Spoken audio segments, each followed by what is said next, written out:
Hello everyone, welcome to a new coffee chat. This one seems like really soon since I like just filmed the other one super late. But here we are going into June. Hallelujah. Because June means it is summer. So we're gonna be talking about some summery things today. We're gonna talk about some summer stuff as far as like tips for your TPT shop, content, and we're also gonna be answering 2 questions that I got on my Instagram this week, and it's gonna be a great time. First of all, I'm gonna change out of my choir t-shirt because it's just a little bit weird to film in, but we were supposed to wear our like school shirts today, so that's why I'm wearing that. So I'm gonna go change, I'm gonna make some coffee, and I'll meet you back here. All right, cheers to the end of this school year. Hallelujah. I know I try really hard not to rub it in too much because I know a lot of you still have a lot of time left, but you know, I do go back at the end of July. Like, I have to be in the school building in July, so we all teach 180 days. I understand, but I'll try not to rub it in too much. But since we are talking a little bit about summer, let's talk about some stuff for summer in your TPT shop. So I have a couple little quick tips for you, but I am excited for summer. So we're actually currently on pre-planning. By the time you see this, I will be like fully on summer vacation. Hallelujah. But I want to make sure I got this video out on time this time. I'm being very careful because of last time. This past month has been crazy. Like, just a crazy whirlwind. May always is. There's just so much going on, so much happening. I got a cold halfway through, which wasn't like, you know, a horrible sickness, but it just made me like feel really tired, on top of like all the end of the year insanity. And so that's been interesting. On the bright side though, my husband and I celebrated our 6-year anniversary last weekend, and we went to see the musical In the Heights, which was playing in Hilton Head. On Hilton Head Island, they have an arts center, and so they recruit a bunch of like really good actors and singers and dancers to do musicals, and so this month was In the Heights. And now I saw the movie once and I was not amazed. I know. I don't know what it was. I was really excited because I love Hamilton. I love Lin-Manuel Miranda. I'm like, he can do no wrong. And then on top of that, I love Hispanic music. So I went in with really high expectations. And I don't know, it just didn't speak to me the way I thought it would. Like, the first time I watched Hamilton, I was like glued to the screen and like would not stop singing for months and months. And it didn't feel quite like that. But we went and saw the musical on stage. And first of all, I was surprised at how different it was than the movie, 1. 2, it was everything and more. It was so good. I have not stopped listening to the soundtrack since then. Sometimes I listen to the movie soundtrack, sometimes I listen to the stage sound, like the original Broadway cast, just depending. I've been going back and forth because they're just a little bit different. If you have seen both the movie and the actual like in-person play or musical, let me know down below in the comments which one you preferred, because I gotta say I liked the stage one better. But I feel like now if I go back and watch the movie, I'll probably like it a little bit more. So that's a nice way to kick off our summer. We always kick off summer with, you know, our anniversary, which is fun. And speaking of summer, let's talk about a few things. Number 1 is that with summer means that you're gonna have a giant drop in sales. It just is. And so you can do some things to help with that. Like we talked about, you know, there are people teaching summer school, there are people doing summer camps, like that kind of stuff. But honestly, my best advice is just to focus on back to school.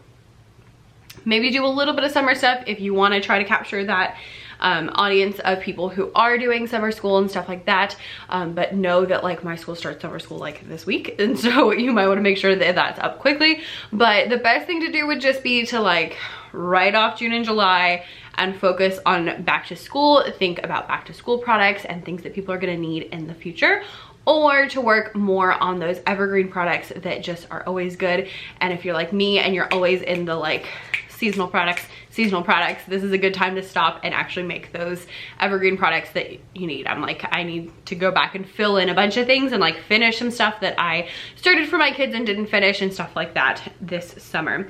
But just focus back to school and think about back to school is going to like cover your June and July. don't worry about it.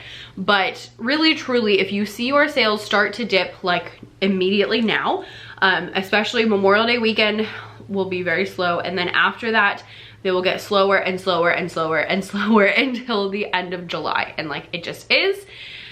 Accept it. It is okay, and know that we have seasonal work, and it is what it is. We talked in a video on the main channel about some things you can do during the summer to maybe make some money. So I don't want to focus on that too much, but I just, you know, want to throw it out there. If your sales are slowing down or going to like 0, that's normal. You're normal. Don't stress. Okay. So that's, you know, sometimes it helps to hear that. So with summer, focus on the back to school season. Expect absolutely nothing sales wise, and also make yourself a schedule. I know that probably the last thing you want in the summer is a schedule, but if you are wanting to actually move your business forward, then you're gonna want a schedule, because you are gonna be one of two camps. I am the camp of like, I'm a workaholic and I will continue working nonstop if nobody restrains me. So I need a schedule to make sure that I stop working so that I can enjoy my summer. Okay. And then on the other camp, there's people who maybe don't always want to start working, and so you need a schedule to help you know when it is time to start. So what I like to do is I like literally on just a notebook piece of paper, I just write out each of the days and kind of form out, like, in a magical perfect world, what would my week look like during the summer, where, you know, it's just totally open. And that way I can block in things like, I know that I am teaching a summer camp, only like 4 hours, don't stress. I know that I do want to work on my TPT store. I know that I do have some like projects around the house. I know that I want to spend a lot of time doing nothing. And so between all of those things, if I actually put it down on paper, I can see where those things are going to be. 1. 2, I can kind of adjust myself, because originally I put it on there and I was like, no, this is too much work. I need to, you know, have less work.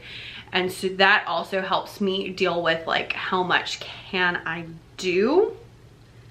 Because that's a question, is like, you know, how much can I accomplish? How much can I get done? And I can see that better if I know how many hours I can work per week. And then it just makes life a lot more realistic. You're like, oh, okay, I still, you know, or if you, especially if you have like kids or you're teaching summer school or stuff like that, you might be like, oh, I still only have this much time. I'm not going to, you know, accomplish everything in the world. And that's fine. And if your schedule is like an hour of TPT and then play the rest of the day, that's fine, that's great. If your schedule is all I want to do is sleep and I don't want to think about anything, that's fine too. Like, you take the summer to get what you need. And if you need to rest, then you should rest. If you need to do TPT, then you need to do TPT. If you need to do both, then you need to find a way to do both. And so that's what I'm working on, is like figuring out what my ideal schedule is going to be, so that I can make sure that I'm not overworking myself, but I am still making progress, because I want to make sure I'm making progress.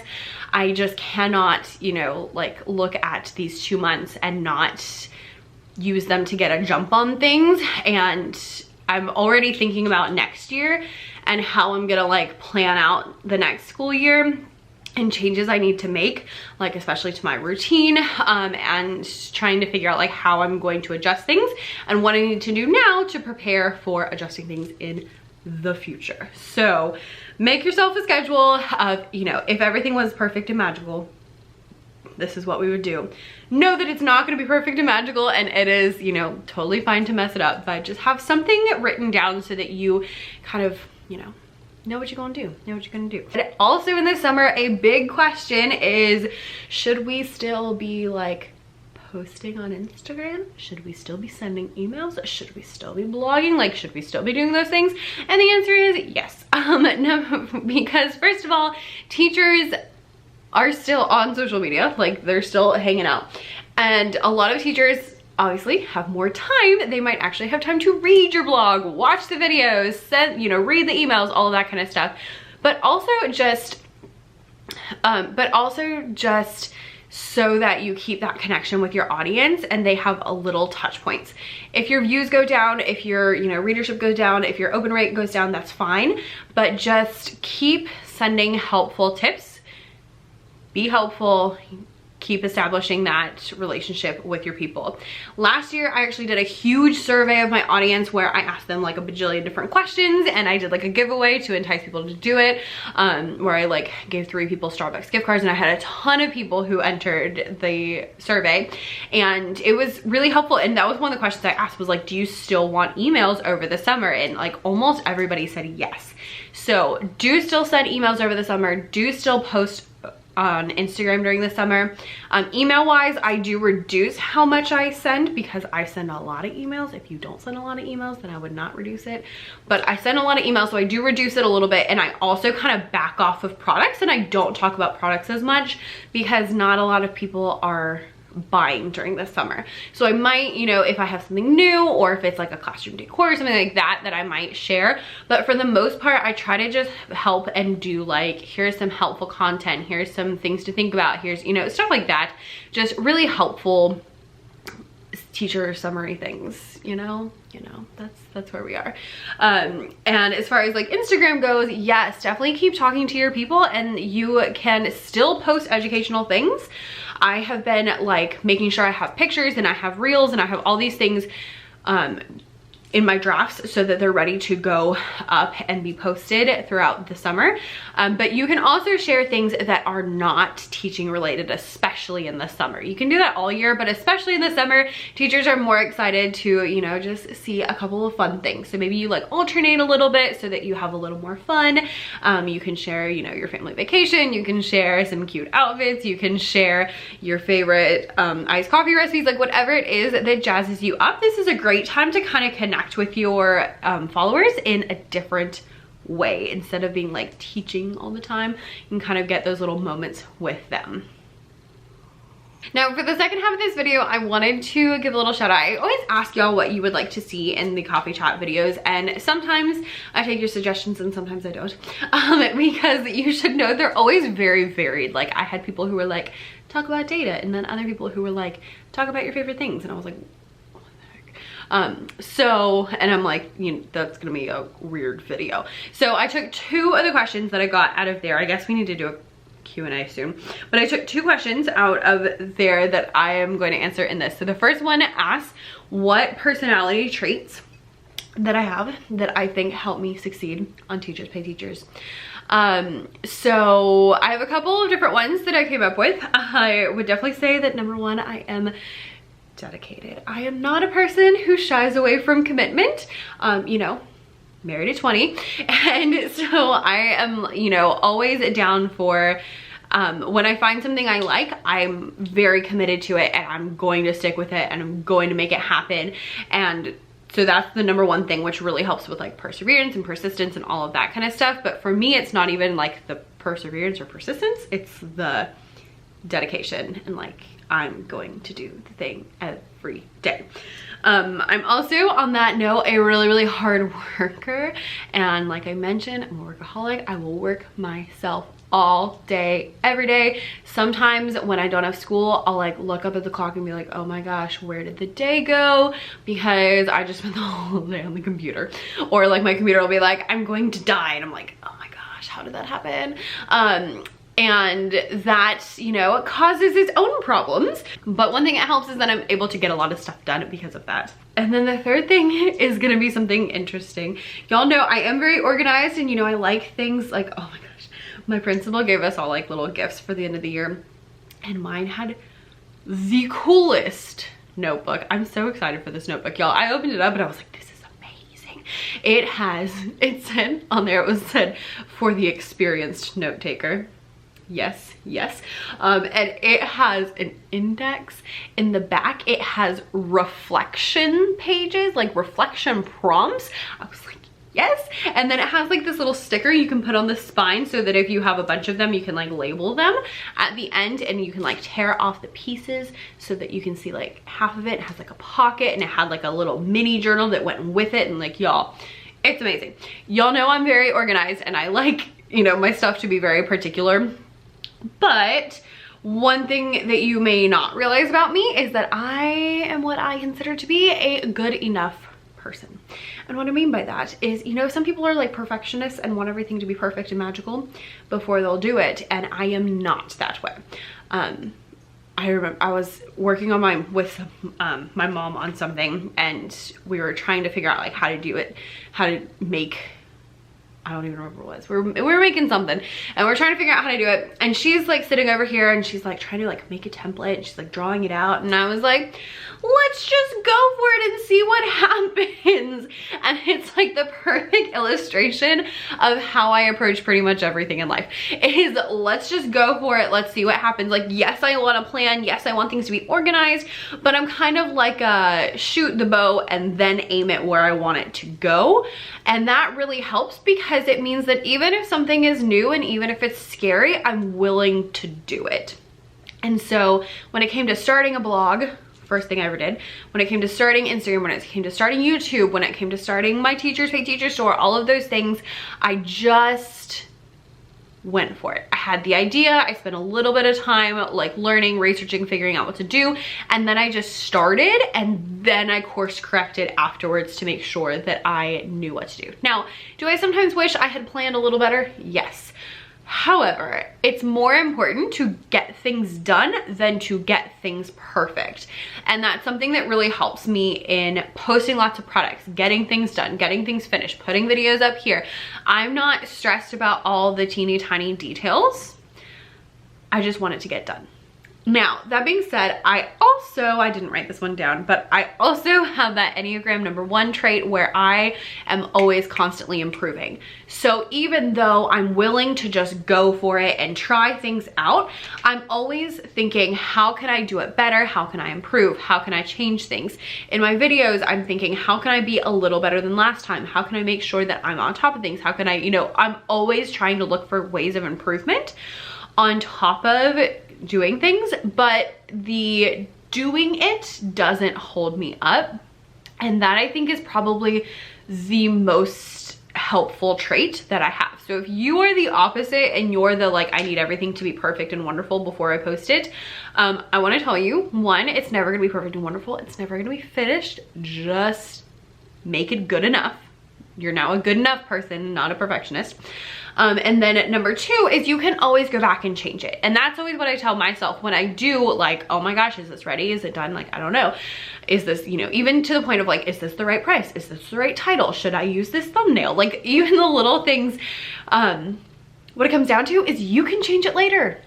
So go for it now, and then if you need to change it later, you can change it later, and that's fine. But just go ahead and do it, and that means that you're moving forward. I'm all about moving forward and moving your business forward. And the second question I got that I thought was interesting was what my favorite TPT memory is. So like something really specific is what they were looking for.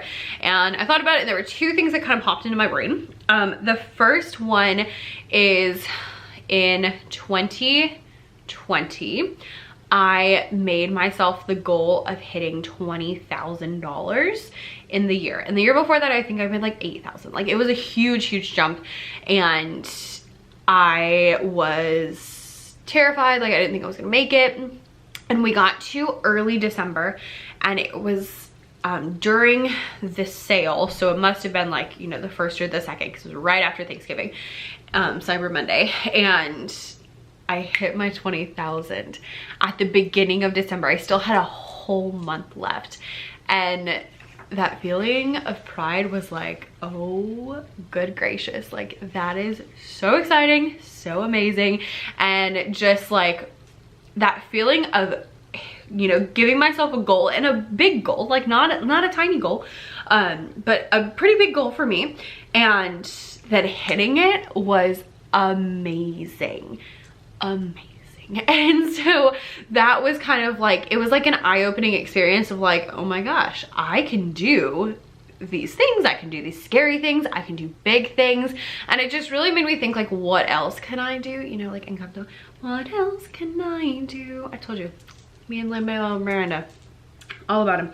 And then the other one would actually be at the very beginning of my TPT journey.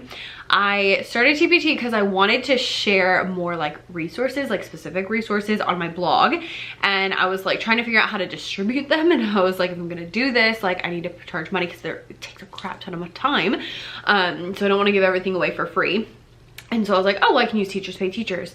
And I remember finishing my first product. It was not great. It took forever. It was not impressive. I had no idea what I was doing. But when I finished it and I got the first one posted, actually the second one, because I tried to post it and then realized that it had to be free, and I was like, this took too long, it cannot be free. So my second one that I got to charge money for, and like posting it and then just staring at the listing page and being like, I just did that and this could be something. And I could make more products. And like, it was just the infinite possibilities that opened up to me that very first day that I, you know, opened up my shop. First day that I ever made a product, you know, all of those things. It was like game changer. And it really was a game changer, and it has never been the same ever since. Like I remember like laying on the couch in the living room right over there and just being like, oh my gosh, this could be something and this could be amazing. And then a few years later, hitting $20,000 early and being like, this could be really, really stinking amazing. And yeah, just, it's fun when you get a few years down the road and you can like look back and be like, oh my gosh, you had no idea. No idea. No idea. Anyway, I would love to know what personality traits you have that help you with your TPT shop, and also your favorite TPT memories, because those are fun things to talk about. So leave both of those down below in the comments, as well as your In the Heights opinions, movie versus stage play, if you've seen them both. If you've only seen one, then tell me what your favorite song is, because I think mine is Carnaval de Barrio, because I cannot get it out of my head. But my husband says he likes the Benny's Dispatch song, which I think is funny because he's not usually like a rap person. He listens to like Irish music. But it is a fun song, so I understand. Anyway, thank you guys so much for watching, and I will see you again in the next one. Bye!